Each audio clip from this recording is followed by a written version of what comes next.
জানেন যে এটা করতেছে আমাদের ক্রাইম ডিভিশন তারা আসামিকে ধরেছে, আমরাও তো অপারেশনে ছিলাম। তা এটা নিয়ে গতকাল আমাদের অ্যাডিশনাল কমিশনার ক্রাইম স্যার বিস্তারিত বলেছে। উনি 164 করেছে, 164-এ উনি বিস্তারিত স্বীকার করেছে। বাকি যে আপনি বিষয়গুলো বললেন এগুলো মিরপুর জোনাল টিম তদন্তকারী সংশ্লিষ্ট তদন্তকারী কর্মকর্তা যাচাই বাছাই করে দেখতেছে।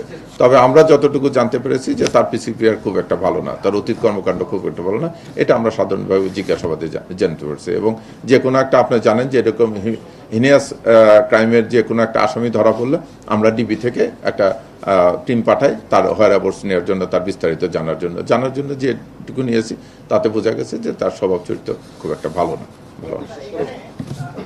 ধন্যবাদ। আচ্ছা, আর একটা জিনিস, ওই যে আর একটা ছোট্ট একটা আপনি জানেন যে গত 1 তারিখ থেকে আমাদের মাদক চাঁদাবাজ 4টে জিনিস নিয়ে আমরা কাজ করতেছি।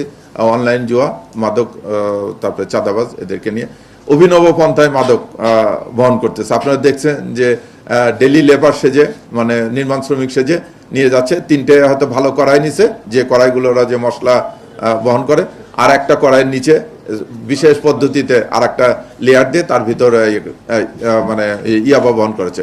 আমরা গত সপ্তাহে এই চক্রে 2 জনকে ধরেছিলাম একই পদ্ধতিতে, আবার আজকে ধরেছি।